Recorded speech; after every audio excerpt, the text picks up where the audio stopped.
Skipping Rocks Across the Hudson by Kevin W. Harris. Intro. While sitting underneath the George Washington Bridge with my grandson Edward, he did something that reminded me of me. That boy sure can skip a rock across the Hudson River. Who am I? My name is Eddie Cabernetti. I live in Central Park East. I am a retired police officer. I served 35 years on the streets of New York City and the last 5 at Police Plaza. You could say I was a real-life Blue Bloods kind of police officer, only without the stupid Sunday dinners every week. You know what I'm saying. Now I run a private security firm for the rich and famous with my son Stuart. Living in one of the biggest cities in the world and the largest populated city in America, I am always intersecting with different people all the time. In that, I have met some characters in my former years as an NYC cop. But these characters I will be talking about today takes the cake, all from different walks of life.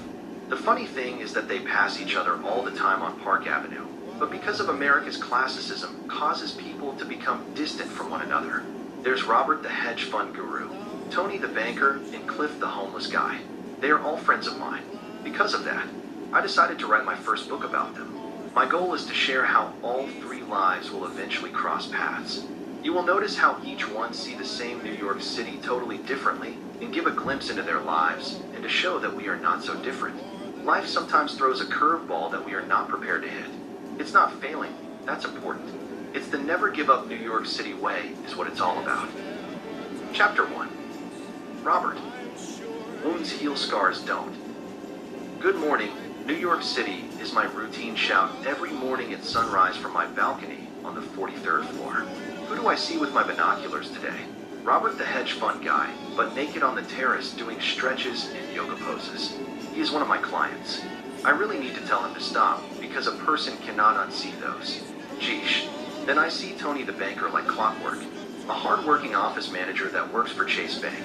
He always seems to be in a hurry, a regular Poindexter, always dropping papers and speaking to his imaginary friends on his way to the subway. And then there is Cliff the homeless guy asking for change in front of the bagel spot. He used to be a Wall Street guy until drugs, making it rain at the strip clubs, and alimony done him in. I talk to all 3 just about every day. I kiss Stella, my wife, goodbye like I always do. I am waiting for her usual threats about not eating any greasy foods or sweets. I say okay like always, knowing Richie got me a half-dozen cannolis waiting on me at the bakery for me to pick up later. Fussing is her love language. Providing for her the rest of my life is mine. It works.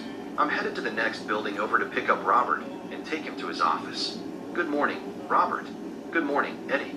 How's it hanging? To the left. We laugh at this every Monday. Eddie, that never gets old. You ready to go to the office? No, Eddie, let's go to Central Park. Yeah, yes, I want to see the old heads play chess. Okay, Central Park it is. I am shocked because Robert is normally an A and B person. If it's not about making money, he does not get involved. Robert says to me, Eddie, did you know I grew up in Hell's Kitchen? No, for real. Yes, my father and mother were immigrants. They came through Ellis Island from Italy during World War II. They met on a boat with big dreams of what America had to offer. Pops had $5 to his name, but he was not going to let that stop him from making his mom and dad proud back home in Sicily. Man, I did not know. I honestly thought you came from money.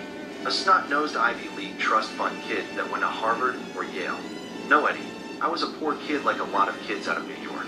I will not judge a book by its cover again. We stop on the south side of the park. We could hear from the truck, as always, the guys playing chess and talking about the old days. They reminisce about the fancy people walking down 5th Avenue. You could meet anybody back then, not like now. I peeked in my rearview mirror, and I saw Robert shedding a tear. He apologized and said I know real men are not supposed to cry, Eddie. Robert, it's all good.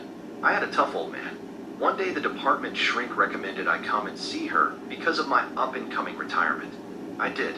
We got a lot of those bad habits out of me. One was not crying. I did not cry when my mom died or when my 2 boys were born. Robert, I wanted to, but I just couldn't. You do you, my friend. Life hurts. Eddie, this feels like an episode of Friends Stop It. Did your pops play chess here? Nope, he cleaned the park for over 40 years. He never missed a day, not even when I graduated college. He said they needed him to make sure the park was safe and clean. Little did he know I needed him also. I would come and visit him at work. Some days the park would be trashed out. It did not bother my old man. He would smile and say it was time to go to work. I used to be ashamed of what my pops did for a living. One summer, Ma sent me on the bus to bring him his lunch. We fought about it big time. I relented. I got off the bus with my petty attitude to sit down beside two old geezers playing chess as usual. I could see my dad down the hill. He waved, letting me know he will be there in a minute. While sitting there, one of the men asked was I Raymond's boy. I said, yes, sir. I have not seen you in a while. Hey, Carl, look who's here, Raymond's boy, Robert. Hey, Robbie, how is your mom? She is doing well. Your old man was so proud when you were born. He would get your mother to take you to Central Park every day the first week you were out of the hospital. Those were the days. Did you know he went to the hospital to see you on his lunch break, so he would not miss work? That's Raymond for you. We can't thank him enough. He keeps the park clean and safe. One time your old man held off a mugger until the police came with his lawn stick. No, sir. I did not know that. The stick-up kid tried to rob me and Carl over there. So, kid, never forget your dad's a hero around here and a friend. Yes, sir. Pops walked up and everyone spoke. Good kid, Raymond. You were raising him right. Thanks, fellas, he says. From that day to this one, I was never ashamed of him again. I wish he had given me and Ma some of that hero time, though. Growing up modest, however, made me realize that a 9 to 5 is for the birds. I wanted the finer things in life, and picking up trash was not it. Pop helped me go to night school. I went to Pace University. I majored in finance. Before I knew it, Harry, Butts and Swallow hired me to manage their Wall Street accounts. Pretty soon I outperformed my pay. I asked for more money, they said no, so I quit and opened my own business. My company grew. I begged Mom and Pop to move out of Hell's Kitchen and retire, but he said no. He said the people in the park was like family, and that his friends from the old country still lived in the neighborhood. Robert, looks like you did good for yourself. Not sure about that, Eddie. I have no kids, and I am single. All I have is my business. Why is that? I was running from my past, so much so. I never lived in the present. The next thing I know, I am 45 and alone. I put on a good face in public, but in reality I hide behind a mask more often than not. Outside of you, I do not have any real friends. All they want is a piece of my company or ways I can make them more money. Question, Robert, what does New York City means to you? That's a loaded question.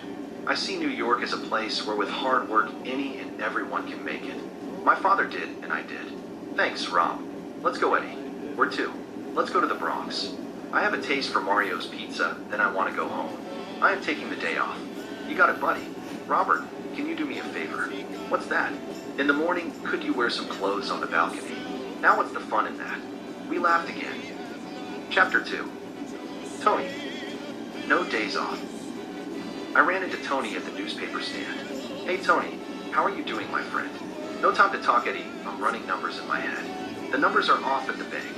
Tony, slow down before you have an aneurysm or something. Let me buy you lunch like the old days. Come on, Tony. Let's get a hot dog with onion sauce. Okay, Eddie, okay. Tony and I have a little bit of history together. We were altar boys at St. Anthony's back in the day before I got us kicked out for nearly burning down the church. Let me explain. I was assigned to light the candles, but this time Father Tim left us in charge to do it by ourselves. He had a confessional come in. Under my robe, I had my Walkman. I started listening to the Bee Gees, and the next thing I knew, I was dancing like John Travolta from Saturday Night Fever.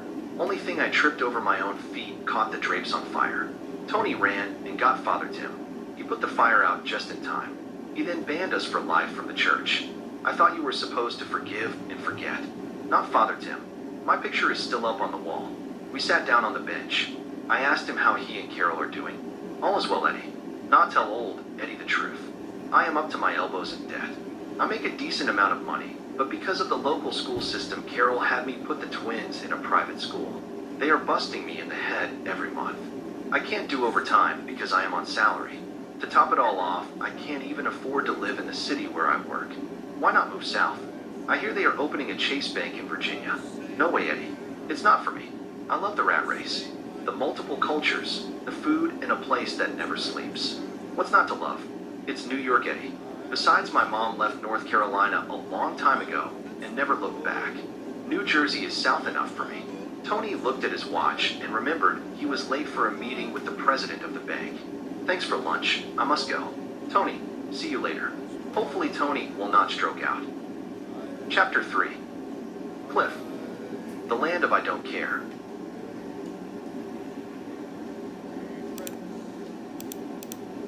is Wednesday, and I finally get a chance to go to another one of my favorite bakeries, Vito's. Unfortunately, I can hear my wife Stella's voice saying, "Don't eat too many cannolis." She is right, I do every time. They were delicious. My goal is to walk some of it off. I see Cliff sitting on the bench counting his earnings from today. I feel bad because I sometimes don't know what to say. Cliff being homeless is a sad situation. I think I am going to dodge him and catch up with him tomorrow. Well, I got busted. Cliff sees me and yells out, "Eddie, come here." Dang it. Okay, Cliff. I sit down and the first thing he says to me, "I see you went to Vito's. You know he banned me from there." I heard Cliff. "Stella, let you eat that. You look like you packing in a few more pounds than usual. You got jokes now. What Stella won't know will not hurt her. Capiche?" Cliff laughs. "You know the Eddie life of the party." I offer him a cannoli. He turns it down. "What's the problem, Cliff?" "I don't take handouts." "Cliff, you take handouts every day." "True, but not from my friends." "You know what? Give me $5 for the cannoli." "What?" "I am Italian, I charge retail." "Cliff, can I ask you something? You want to know how I became homeless, right?" "Yeah, I do. The thing is, to be honest, I don't really remember. It's like a blur sometimes. One day, I am living in Trump Tower, and the next day, I was waking up in an alley trying to sober up. I think I went on a 3-day binge taking drugs and drinking. I woke up behind Macy's and decided to walk home only to find my furniture was being removed out of my apartment. My wife Joni left a message with the doorman and took the kids back to Long Island to live with her parents until the divorce was final. Joni was tired of not knowing where I was from days on end. She could not take it no more. I don't blame her.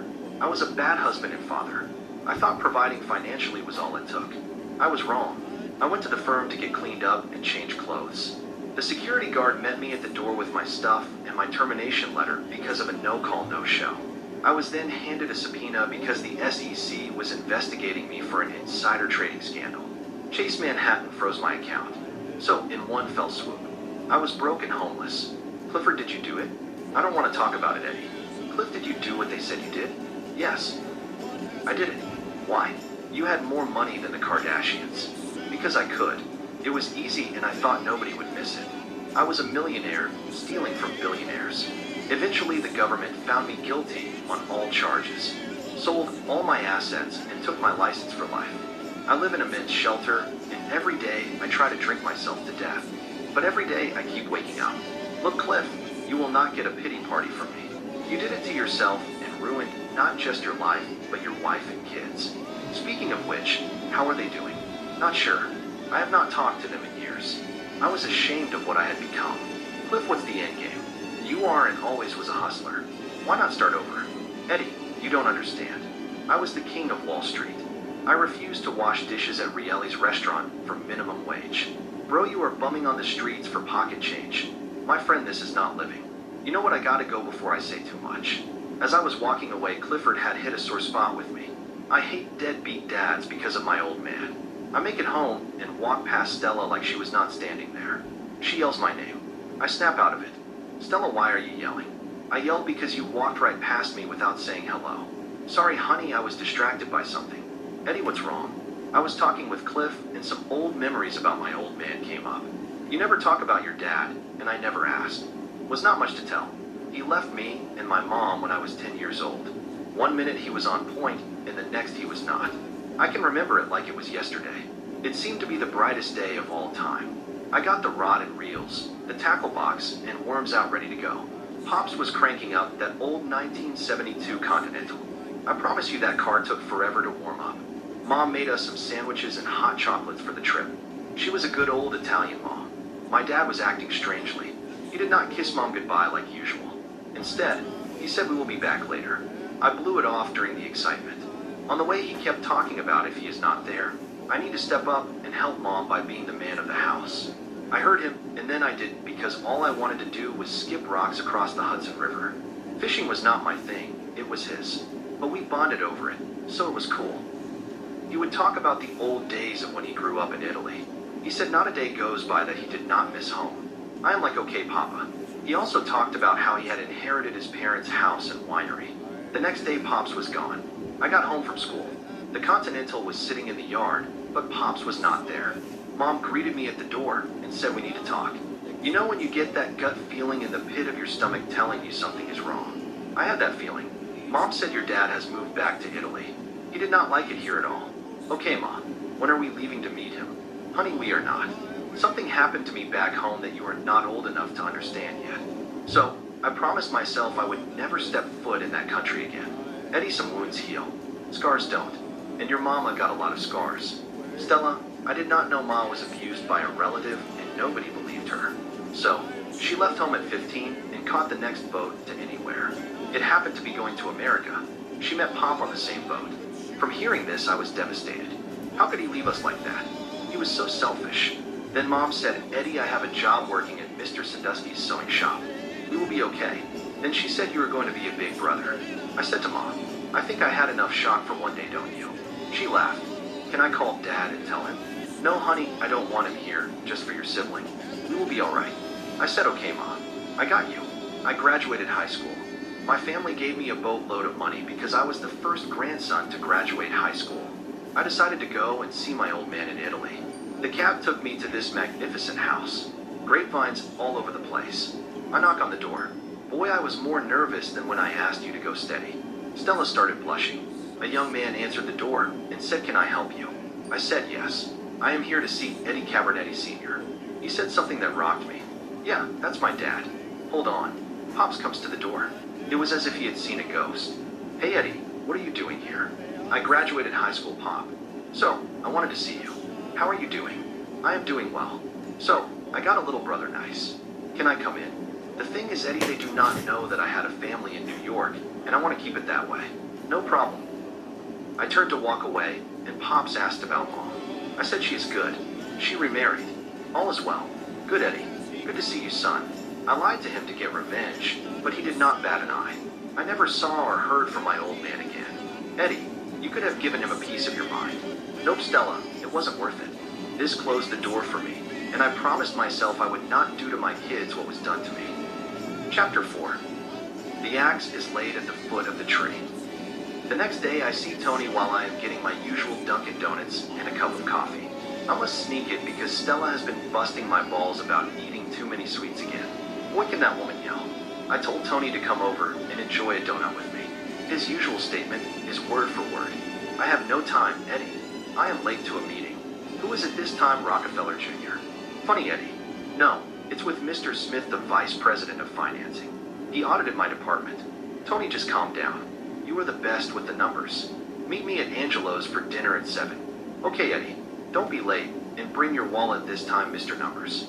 Tony pulled a fast one on me the last time, saying his wallet was in his other pants. I need to call Robert. I have not seen him since that day at the park. That's not like him. I usually talk to him once a day. The phone just kept ringing. The answering machine picked up. Strange. I better head over to his house. I opened the door with the spare key, and a smell hit my nose like an elephant farted in here. Rob had passed out on the floor. I got him up on the couch and splashed some water on his face. He finally snapped out of it. I reached for the phone to call 911, but he begged me not to. Rob, you need to go to the hospital. No, Eddie, I don't. Please hang up. I hung up and helped him to the bathroom so he could take a shower. In the meantime, I aired the place out.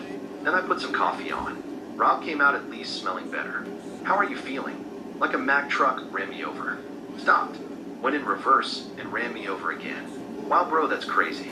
Can you remember anything that happened? Not really. Clara, my friend, came up for a drink. I went to the bathroom. From there I must have blacked out. The next thing I remember is you standing over me. You dummy. That broad slipped you a Mickey. No way. I know Clara well. How well? She is a friend of a friend. Not well at all. Let me go and see if anything is missing. I walked to his office, and sure enough the Rolexes are gone, and some petty cash Robert would keep under his keyboard. Looks like she tried to get into the safe, but failed. Tommy Dummy did not know I installed a retina skin safety lock. Robert, what were you thinking? I wasn't. I was lonely.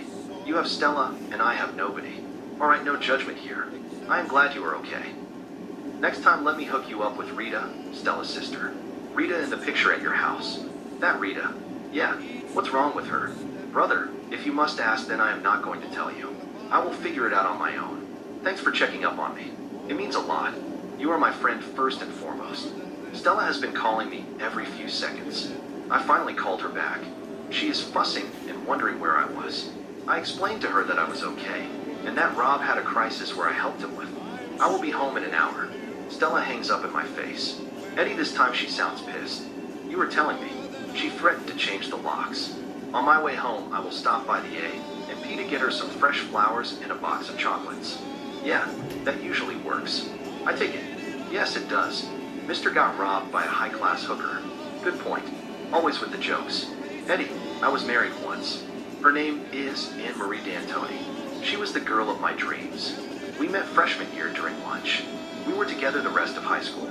So what happened? Money happened. All was well when we lived in a one-room co-op in Queens. I would catch the subway to work at the Waldorf, Astoria waiting tables for minimum wage. One day I decided that was not the life I dreamed of, so I enrolled into night school, got my degree, and worked my way up at Harry, Hudson Swallows from the mailroom to full stockbroker. We were rolling in the dough. We packed up and moved to Manhattan where I live now, but Anne-Marie was not happy. She would stare into space days on end. I asked her what was wrong. At first, she would say nothing but. Then she said this was not her cup of tea. I said, what did you mean? She did not like any of my managing partners or the crowds we hung around. She wanted a simple life with our simple friends from Queens. I said it was still fresh and could she give it another chance. But before I knew I was going to functions by myself. I believe Anne-Marie went into a depression. I did not know it because I was living a dream while she was living in a nightmare. The next thing I know, Anne-Marie left a note on the kitchen table. She loved me, but love was not enough. Wow, Rob, that's deep. Remember this, Eddie, money cannot buy you happiness or health. You and Stella are the real deal. Through thick and thin, you both stuck it out. Do you ever reach out and say hello? Nope, too painful. However, I go to the old neighborhood and sit in the park just to see how she's doing. We are not divorced yet. I am not ready to accept that it's over. I bought the brownstone she lives in. I paid a city official to lie to Anne-Marie and say she won a housing lottery and her rent is paid for life. That was the least I could do. You know me and Stella could use a housing lottery capiche. Shut up, Eddie. On that note, go home. I am okay. Stella misses you. Now go home. See you on the terrace. I said to myself, not that view again. On my way home, I called Tony to postpone dinner until tomorrow. He was good with it. I made it home, and Stella met me at the door. I folded up like a dollar bill bracing for impact. Instead, Stella hugged me harder than ever before. She was shaking and bawling her eyes out. I said, what's wrong? She said to me not answering the phone caused her to flash back to a moment she tries to forget. That night I got shot. That was one of Stella's deepest fears come true. She did not get a call from the precinct. She heard it on the news. Some way, somehow she knew it was me. So, Stella started calling the precinct in a panic and finally reached my lieutenant. She had a small breakdown from that. I did not know the fear was still haunting her of me not making it back home. Stella hit me on the arm. Ouch, what was that for? When I call you, you better answer, you hear? Yes, ma'am. I'm sorry, I did not know how hard you had it waiting on me to come home. You should have told me. Eddie, then what? You give up your career for me, EJ and Anthony. Not on my watch. I had the kids. The fear came back when Anthony moved out. Honey, you might need to talk to someone about this. Eddie, are you crazy? We're Italian. We solve our own problems. No shrink is going to tell me I need to share my feelings and spread my business all over God's green earth. From now on, just check in every now and then. Yes, dear. I went out on the terrace to smoke one of my Cuban cigars with a glass of scotch and soda. Don't judge. I know a guy who knows a guy that gets me my cigars. This is New York City. Baby. I take a sip and puff again, trying to wrap my head around what Stella just said to me. I did not notice it, or was I selfish because I loved being a cop? I feel like such a heel. Well, I can't turn back the hands of time. All I can do is make good on my promises. Chapter 5. Back down memory lane.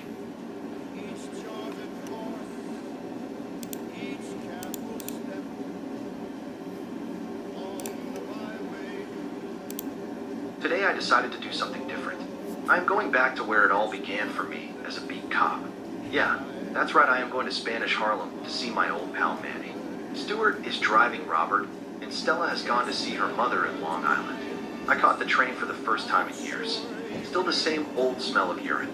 As I am walking up the hill, I can smell Manny's home cooking from here. Today is Taco Tuesday. Boy, do that bring back memories. Oh, to be 20 years old again. No, This was my first assignment because nobody wanted to patrol in Spanish Harlem. My granny taught me to treat everyone equal and to treat people like you wanted to be treated. So I did. I never had a problem. Well, maybe that one time. It was not that kid's fault. He dropped the gun, and it went off, and the bullet hit me. I walk into Manny's, and he greets me with a smile like old times. Hey, Eddie. Hey, Manny. You have not aged a bit. Look at you. Manny, you are being polite. I am walking around with a keg below my neck. We all gain a few extra pounds. Not you. You are still thin as a paperclip. Yeah, well, said my friend. How is Stella doing and the boys? They are good. EJ and I are partners in the driving and security business. Anthony is still finding himself. Right now, he lives in Maine on a farm like a hippie. We see him whenever. How is little Manny doing? Eddie, don't get me started with that kid. He has moved to Virginia with his on-again, off-again girlfriend. She said New York City did not have enough trees and grass for her. She is into plants or something like that. They met at NYU. I slaved behind this stove. Put him through college, and what do I get for my hard work? Nothing. We did not raise him like that. His mother is sick to her head. Who would want to leave New York? Kids. Eddie, you want your old special? The greasy spoon? Nah. Stella is busting my chops about my cholesterol. I'll have the number 2 with extra sour cream. Good choice. Manny brings the food to the table and decides to sit with me. Eddie, do you remember the first time we met? I do. I needed to take a leak, and you were the only restaurant open. What I did not know was some punk kid was sticking you up for your paper. You were trying to hold him off with a butcher knife. Admit it, Eddie. You smelled Mamacita's secret pork adobo. True, but I really did have to pee. We laughed. Those were the days. I reach for my wallet, and Manny reminds me that my money was still no good here. Eddie, you saved my life. You will never pay for a meal here. All I ask is that you stop by sooner than 10 years. You are like an old leather shoe. Out of style, but very dependable. You got jokes, Manny. Always. Agreed, Manny. I caught the train back to my neck of the woods. A couple of days later, Manny was killed in another robbery attempt. I told that cheapskate to get security. I called a friend of mine, Matthew, at my old precinct to see what happened. He told me that Manny refused to give up the money, so this kid shot him. I will miss you, Manny. Salute. Chapter 6. Tony. A stranger in my own home.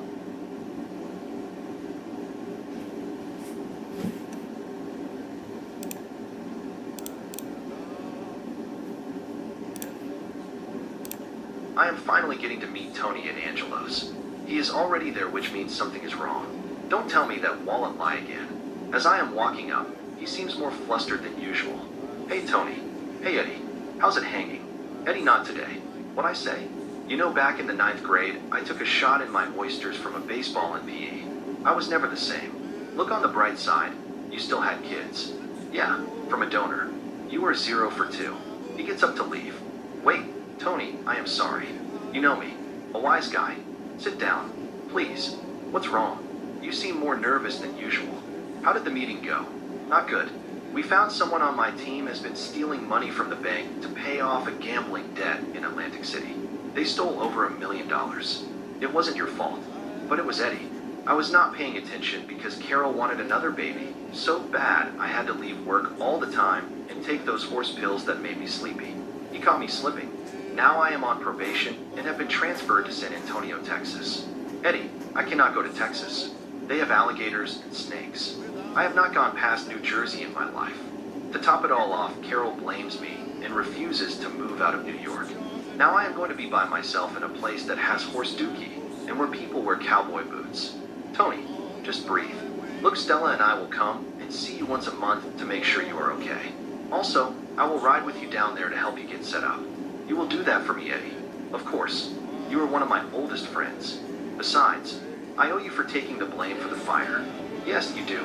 Tony, let the past be the past. Go home and spend some time with your kids, and let me know when you are ready to roll out. Thanks again, Eddie. What have I got me and Stella into now? She is a true blue New Yorker. She has never crossed the George Washington Bridge into New Jersey. This is going to be interesting. Geesh me and my big mouth. I called Stella to let her know I'm headed home. She was glad. It made her feel good. Chapter 7. Cliff. Excuses is a sign of weakness.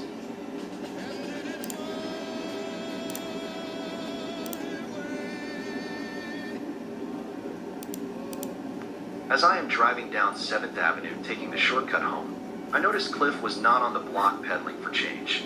He was not in his usual spot. Here I go veering off again. I turn around and talk to some of Cliff's street guys. They told me Cliff got arrested for threatening a tourist. Thanks, guys. That did not sound like the Cliff I know.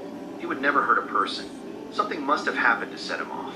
I called another buddy of mine from my old precinct, Sergeant Kilpatrick. Easy, Eddie, what's going on? It's been a while. How's the family? You know the same. How is Joyce? Fussing like Stella used to. Used to. Still do. We laugh. She is saying I am working too much. I'm a desk sergeant now. Congrats. Thanks, but it was not by choice. I was chasing this punk down the alley and my knee gave out.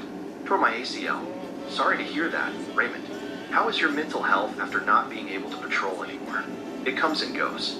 I saw a shrink, but I stopped going. She wanted me to get in touch with my feelings. The only thing I need to get in touch with is a dry martini with extra olives. Besides, it's time for the young guns to take over. Enough about me. What's going on, Eddie? My friend Clifford Ventura was picked up today. The Wall Street celebrity.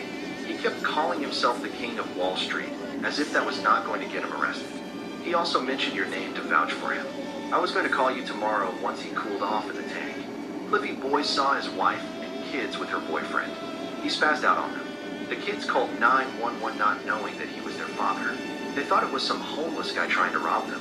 She is not pressing charges. Thank God, Raymond. Eddie, you know the drill. You can come and pick him up, but he is your responsibility. Thanks, Raymond. I am on my way. I am glad Stella is still visiting her mother in Long Island. I picked Cliff up at the precinct. I lit into him about this stupid and selfish behavior. Clifford, what were you thinking when you attacked your wife and children? Have you gone mad, or are you back on the sauce? Because if you are, I am done with you right now. No, Eddie, I am not back drinking. Then what happened? I was in my usual spot by the bagel shop counting my change like normal. I smelled this perfume that was Familiar Red Door by Elizabeth Arden. I looked up and it was Ida, the kids, and some guy. They were laughing and joking, having a good time. I spoke to Ida and the kids. My kids moved back from me and Ida acted like she did not know me. I grabbed her hand and said, Ida, it's me, your husband Clifford. She snatched away, and the next thing I knew, Dudley Do-Right stepped in between us, and I lost it. It all flooded back in. All the stuff I sacrificed for her and the kids. She was a waitress in a diner in the Bronx when I met her, for crying out loud. I snapped and hit him in the nose. Blood gushed everywhere. Then the police showed up, and I was arrested for assault. Bro, I get it. But there is no excuse for this type of behavior, especially in front of your kids. They don't deserve the type of father you have become. A deadbeat one. My old man left us hanging, and I am not about to let you off the hook with this woe, as me sob story. I need to see real change, or I am done with you, Cliff, for real this time. I am sorry, Eddie. Don't be sorry, Cliff. Do what is expected of you. Tonight, I am taking you to the YMCA to get cleaned up, and tomorrow we are going shopping for new clothes and a new haircut, capiche? Okay, Eddie. I dropped Cliff off for the night. Now I am finally headed home again. I called Robert back. He had left me a voice message saying it was urgent. They do come in threes, don't they? Hey, Robert, what's going on? He could not talk on the phone, but he wanted to meet with me tomorrow. I can't. I am helping a friend of mine with an issue. Eddie, can I go? I want to help, and besides, I really need to talk to you ASAP. Okay, Robert, you can go, but let me lay down some ground rules. No out of the ordinary questions, and do not wear anything skinny from those fashion designers you usually buy from. I must keep my street creds up. Deal. Okay, see you tomorrow at 8 a.m. I picked Robert up, and to my surprise, he looked decent. He had on the Adidas jogging suit with the hard-shell kicks to match. I told him to lose the Kangol hat. That was too much. Who did he think he was, Run DMC or something? We picked up Cliff and hopped the bridge to New Jersey to a place called Fortunoff. Clothes are tax-free in Jersey. We get to the store, and Clifford has this look of disgust on his face with the selections in the store. Robert noticed it also. So, I say Cliff is something wrong. Well, no, it's just what? I am used to getting my suits tailored by Luigi on 7th Avenue, is all. My head caught fire. Why you good for nothing? Then Robert said, Eddie, calm down. Luigi does make good suits. However, that is not the point. Here is $20. Go and get yourself some ice cream from the Haagen-Dazs store, my treat. I got Cliff. I left the store because everyone knows how I feel about Haagen-Dazs ice cream. I'm sorry, Robert, if he was offended. No, Cliff, you are not. You see, I know who you were. You were the King of Wall Street. But you foolishly lost it all over booze and strip clubs. Those two are recipes for destruction. I get it was hard for you to lose everything plus your wife and kids, but the way you treated a man that has bent over backwards for you time and time again is selfish. You owe him an apology and a thank you. It's time to admit it was your fault in all this so you can move on. Stop longing for what was and deal with the here and now. I will try. Thanks, Robert. I came back into the store. You can tell I enjoyed that free ice cream. It was all over my shirt. Clifford says to me, Eddie, I am sorry for acting ungrateful. And thank you for everything you have done for me. No problem. Let's finish up and get lunch. I am starving. We stopped at a deli in Englewood, New Jersey to get a couple of sub sandwiches. Robert, what's up? My accountant has left me in a bit of a jam. How so? I bought back my stock to my company so I could go private. I thought I had paid the fees to the SEC that goes with this acquisition, but lo and behold, Charles pocketed the money and left the country with me holding the bag. After biting his sub, Clifford said without thought all you need to do is file an 86-227-74 with the New York Stock Exchange. Then they will submit it to the feds. You pay a fine and it's done. It happens all the time. Robert says to Cliff, how did you remember all that? Don't know, I just do. Could you help me with managing my other stocks? Nope, I am banned for life. However, I can be hired as a business consultant. Then it's settled. You are hired. The thing is, Robert, I do not have a place to stay at the moment. I said, don't look at me. Robert says, I own a co-op in Harlem. It's yours if you want it. I'll take it. This worked out for the both of them. Chapter 8. The glass half full.